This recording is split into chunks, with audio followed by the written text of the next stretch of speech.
Good morning and welcome to the NBA Daily. Coming up, the Wolves had a crazy comeback last night, so we had to get John Krawczynski on to talk about it. The Sixers quit last night, so Zena and I have to talk about the Sixers again. And the Pistons are streaking, winning their 7th straight game. Zena, did you know that you could buy Woj's phone that he broke the COVID shutdown news on? How much is it going for? Apparently $1,500, but I do not think that it gets security updates, so you probably can't use it. Good morning, everybody. Good morning, Zena. Morning. Another night, another embarrassing performance for the Sixers. Zena, is it good to lose to the Bulls, who are not necessarily trying to win?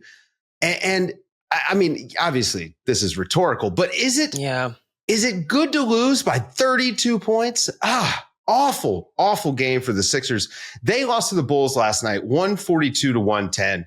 And my big takeaway, Zena, this team kind of looked like it quit last night on Nick Nurse, on the Sixers. I mean, it feels as if maybe Nick Nurse has kind of lost the locker room a little bit. Yeah, there's just been so many aspects of this team piling up. Of course, we all know about the Joel Embiid issues. We've talked about the fact that Paul George just joined back into this mix, and they should have been playing together all season long and building this chemistry. Even last night, Yabusele gets hurt and goes to the back room. I mean, there's been so many factors at play, but now you're starting to see a loss of not just chemistry out on the court, but really belief in what's going on. There were so many plays in which the Sixers were disconnected. They felt as if they were talking on defense. People weren't moving their feet. I mean, it looked like the Sixers realized the situation they're in, and they're like, 20 games only won this season. We're way under 500. What are the chances we're going to be in the play-in? Maybe we mail it in. Yeah, I mean, you start hearing the chatter, and it's the Sixers need to try to tank to keep their pick. Yeah. Right. I imagine as a player, that's got to be pretty tough to go through. You know, they spend the summer, they bring in Paul George thinking they've got this big three, and it just has never come to fruition through, for health reasons. Obviously, it's like this team has been, as we said yesterday, completely snake bitten. Imagine if you're Joel Embiid and you've been putting all of your effort to try and get back on the court. You've been playing through this inflammation. You've been playing through this pain. Imagine if you're Tyrese Maxey, who in the absence of Joel Embiid and Paul George was burdening 40-something minutes every night trying to keep this team afloat while those two were getting back on the court. I mean, there's so many reasons that you would be disappointed if you're a Sixers player, let alone a fan that believed this was the season that they could elevate to the top of the East. It's disappointing all around. And it's really disappointing to hear Nick Nurse, be asked about the situation with Joel Embiid, and you're learning, okay, today there was a test, and that's why he was sidelined and he was benched. It just seems vague. You're not getting real answers. It's disappointing all around. It doesn't feel as if the organization really has grasp on what they're doing and moving forward and how to make the best of the situation. Yeah, and overnight Sunday into Monday morning, we kind of got some more news on what's going on with Joel's knee, and apparently there are multiple options. One of which is microfracture surgery, which it's not something that you want to hear. This guy has already had a lot of surgeries, and so the fact that they're considering another one where he may miss up to a year, maybe longer. That contract starts next year. The big extension that he signed. Paul George obviously is in year 1 of a 4-year contract. That's 2. At this so much point, money. Kind of rough contracts for the Sixers going forward. And you get to a point where they basically have to keep this pick. Mm-hmm. They have to keep this pick. It's one of the few team building assets that they have left. They've really got to find a way to play themselves into that position. And that also means disappointing the fan base. And that's the worst part, right? Like, you got these people that want to play and fight for what the Sixers were supposed to be this season, but it's way too late for that. That's a foregone conclusion at this point. And now it's accepting the fact that you hope to get a top 6 protected draft pick. Yeah. Look, let's move to something a little bit more positive. Okay. Yeah. The Detroit Pistons. This has been one of the best stories of the season, a real bright spot. And not just because Cade Cunningham does look like a star. I will happily eat my crow. Cade Cunningham is a star. Put up 32 points last night, 9 rebounds, 7 assists. I mean, essentially another like a ho-hum game for him. I believe he's still sizzling, Zena. Jalen Duren was awesome. Tobias Harris continues to just be a better player than Paul George, which, you know, obviously I've been making that joke all year, but another 20-point game for him. The Pistons now won 7 straight. This is a playoff team. They are out of the play-in. They are in the playoffs, Zena. How did we get to this point?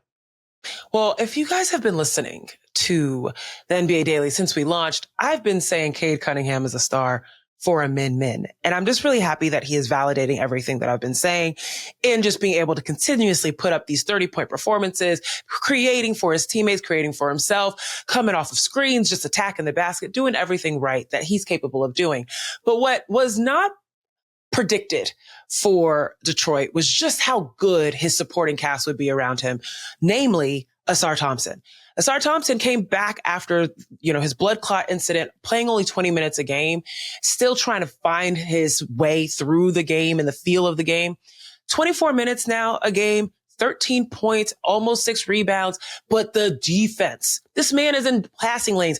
And for a rookie, he knows exactly where to be when it comes to help defense, to be able to find his way, to help off ball, to get back on his defender, to chase down blocks. I mean, we've seen something similar. His twin in Houston, but it had taken a little while to be able to see, Ausar ascend to that level of play. Jalen Duren said it best tonight. I've never seen anyone like him. Like he might be, he does everything. That's what he said. He does everything.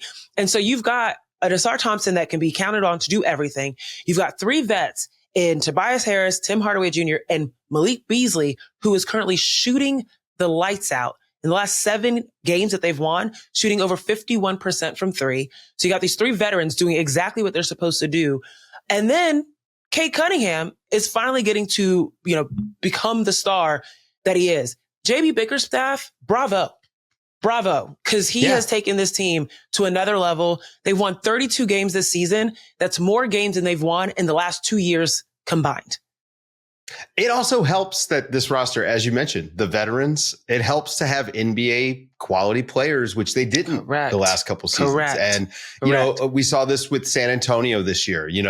Victor is obviously this huge talent, but you have to have NBA players around these talented guys like Cade, great point, like Victor. Otherwise, you have no idea what they are. I mean, we said for years, Zena, you may not remember this, but Devin Booker was an empty calories guy. Until he wasn't, until that bubble run where they go 8-0 and then they make their big run the next season. I mean, there was a lot of people who felt like, Devin Booker, he's a really good player, but it's good numbers on a bad team. And I think that Cade was running the risk of, getting that sort of moniker and that label. And so I think it's been big that they're winning games. And also, it's not just about their offense. I mean, I think their defense all year long has been excellent. And so again, just good coach that wants to be there, get some vets that really fill out the roster, and then have a guy like Cade Cunningham that makes those guys better. So they've been so fun all year. And again, that's a team that I don't know, Zena. Look, let me ask you.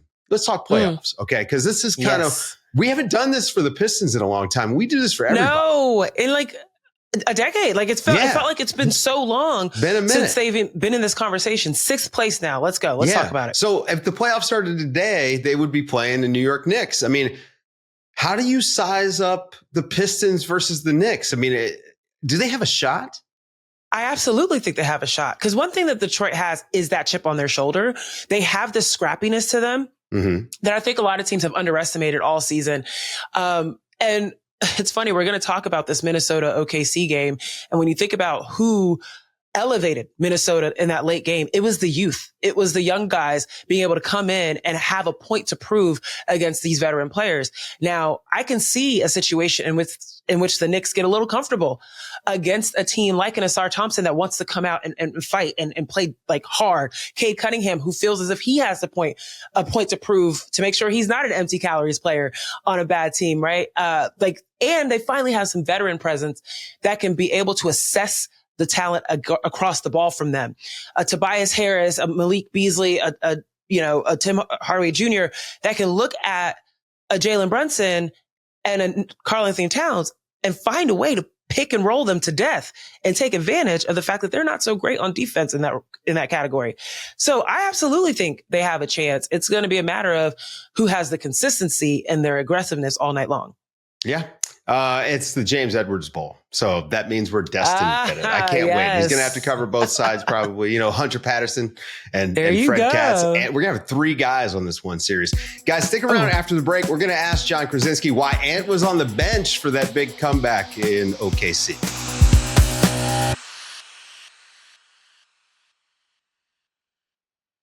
Just when we thought the Timberwolves were going to stay down a little bit, they mount a 25-point comeback improbably and beat the best team in basketball. So we got John Krawczynski to stay up late and relive this game with us. John, you were in the building. We all thought the game was over. I was doing a little bit of dinner prep, and I come back and 25-point deficit is almost completely gone. How the heck did that happen? Yeah, I mean, one of the wilder games I've ever seen, Dave, at least in the regular season. And I too, I thought it was over. I was packing up, just getting ready to just sort of have a ho-hum summary of this back-to-back with OKC and trying to figure out where this team is going. And then all of a sudden, this sort of ragtag group of Jaden McDaniels, Rob Dillingham, Nickeil Alexander-Walker, Terrence Shannon Jr., like they just decided that, no, we're not going to give up. And Anthony Edwards was on the bench. Naz Reid was really struggling.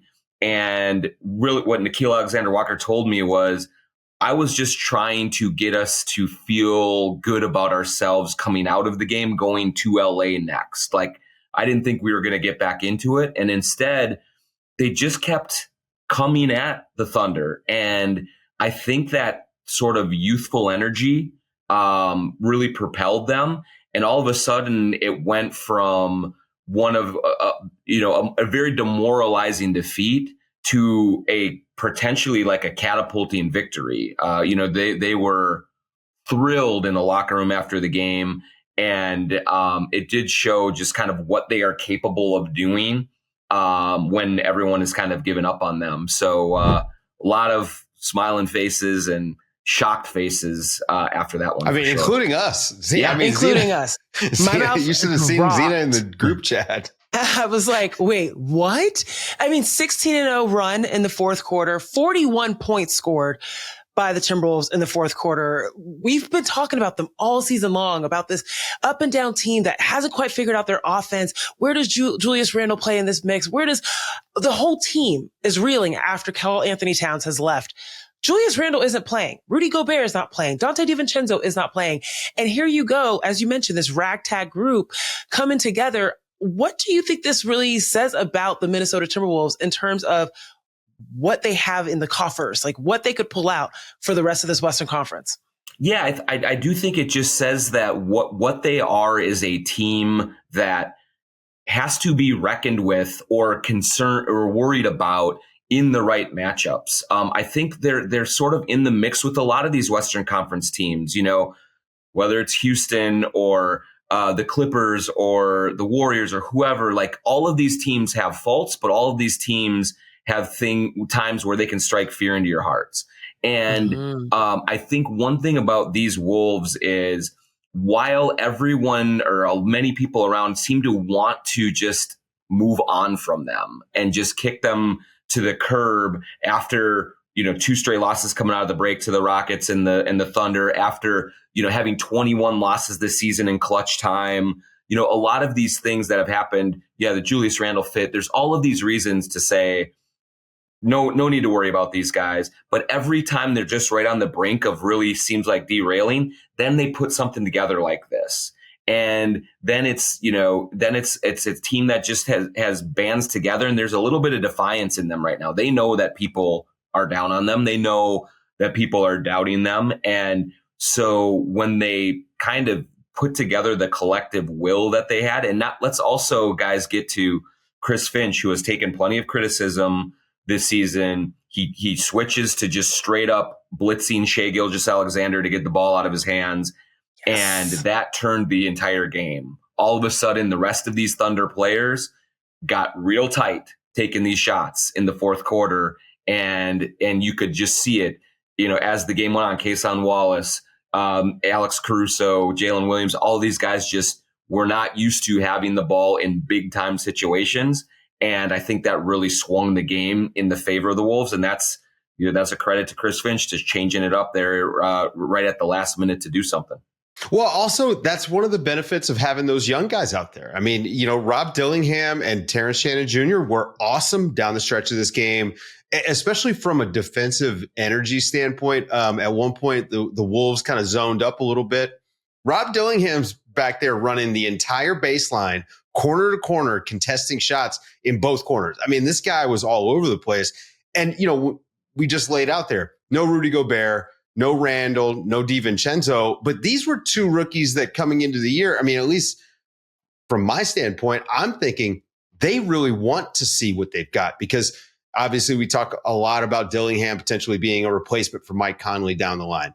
But Terrence Shannon Jr. is a really big ball handling guard. I mean, if that guy can come off the bench and give you anything, that's valuable. So these two guys getting a chance to sort of close this game, I mean, this is something that prepares them for playoff minutes potentially. Mm-hmm.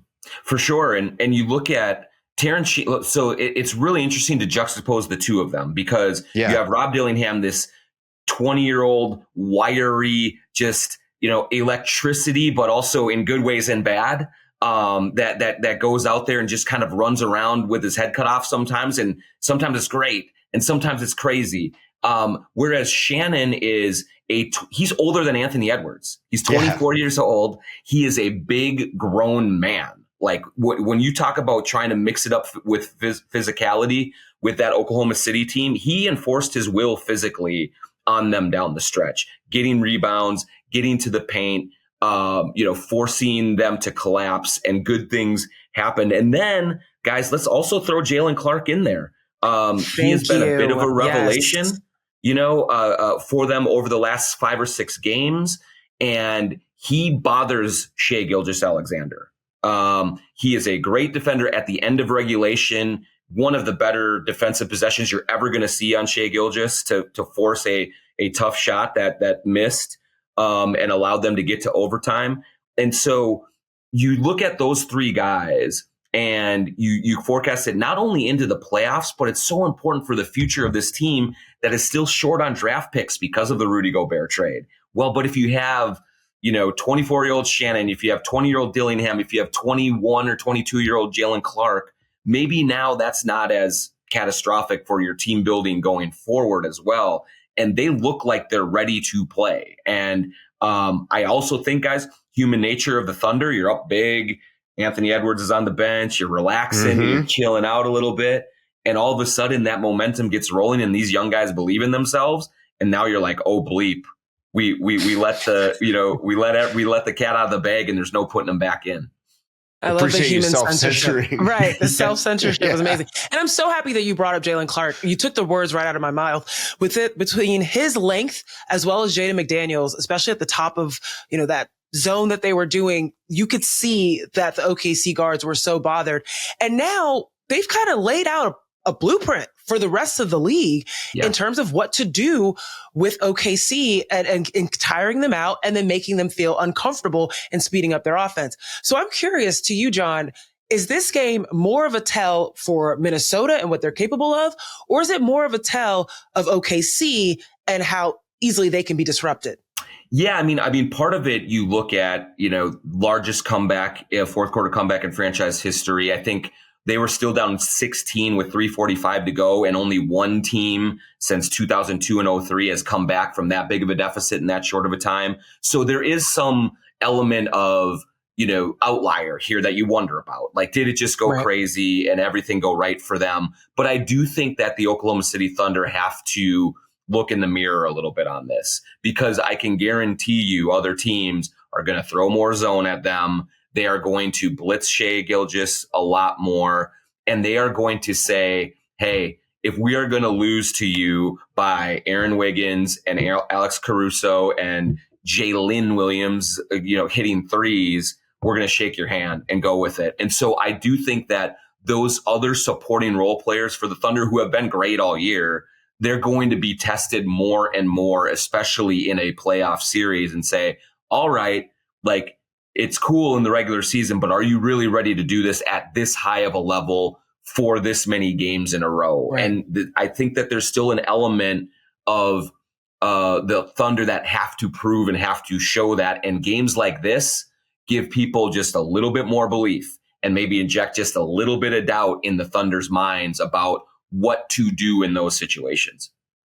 You mentioned that Anthony Edwards was on the bench during the big comeback at the end of this game, and it wasn't like he was benched. No. Number one, it was confusing that he wasn't out there, but it was only because a lot of us missed that big chunk of that comeback, and we were like, "Wait, where's Ant?" But he made it back into the game in overtime, and he still won this game for the Wolves with a block at the rim on Shai Gilgeous-Alexander.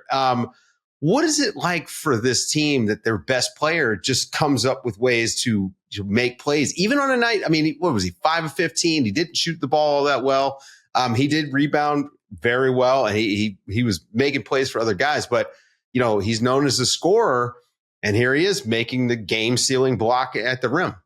Yeah, I think that, that's what has everyone in that locker room believing in him to the nth degree. Anthony Edwards has struggled in clutch time this year. Like, one of the reasons that the Timberwolves have not won more games tight down the stretch is because Ant has either missed shots or made the wrong decision in those moments. That's a 23-year-old trying to figure this out and trying to do it all. And sometimes it comes back to bite him, but he also has the ability to make hero plays. And he does that because he's a hero. Like, that's what he is. And so you look at a guy who was out of the game. He was using like a massage gun on his calf to trying to get it loosened up so that he could go back in the game. And Chris Finch said he wasn't exactly sure about putting him in with, late in overtime, but Ant said he was good to go. And there is a Superman element to him. Like, that is what he does. He has this bravado and he has this all-world athletic ability to affect things on both ends of the court, not just offensively, but defensively. And so for him to come over in that moment and get the block on Shai, it was remarkable. He also was in Shai's hip pocket on the last 3-point shot to make it difficult for him. When he sets his jaw and says, mano a mano, I'm going to guard you, there's no better two-way player in the league at doing that. He's not always engaged that way all the way through. He has some slip-ups here and there, but there is supreme belief in Anthony Edwards in that locker room and on that coaching staff, no matter how the game is going, that in the moment of truth, he's going to come through for them. And he did it again tonight. It was just an enormous kind of show of toughness and athleticism to get done what he did. The biggest way that the true competitor in Ant Edwards came out to me, yes, those plays were massive, but it was in that post-game interview with the Timberwolves arena host, in which you saw Ant Edwards with a smile plastered across his face as his teammates were being interviewed about their comeback. He was so excited about the way they played, the way that they came back, which I'm not going to say had nothing to do with, but for the most part didn't have anything to do with. And he was so just genuinely happy for the win and for how they played. That to me is like why he's viewed as such a superhero, because he's a dog. He wants to get the win and he doesn't care who does it. And he got that tonight. Yeah, it's a great point, Zena. I mean, there are plenty of star players who get their stuff done and get their things, and it's kind of more individual. But the reason that all of these guys want to run through a wall for Anthony Edwards is because of how much he believes in them. And every chance that he gets publicly in interviews and things to deflect, to deflect the attention away from himself onto Jaden McDaniels, Naz Reid, Terrence Shannon, any of those guys, he loves doing that. There was no bigger cheerleader on the sideline in the fourth quarter when they were coming back than Anthony Edwards. And I can guarantee you that he did not have any doubts or any misgivings about Chris Finch staying with that group down the stretch and not putting him in sooner because of how they were playing. He wants it for them more than they want it for themselves. And they all know that. It is so genuine. It is so authentic.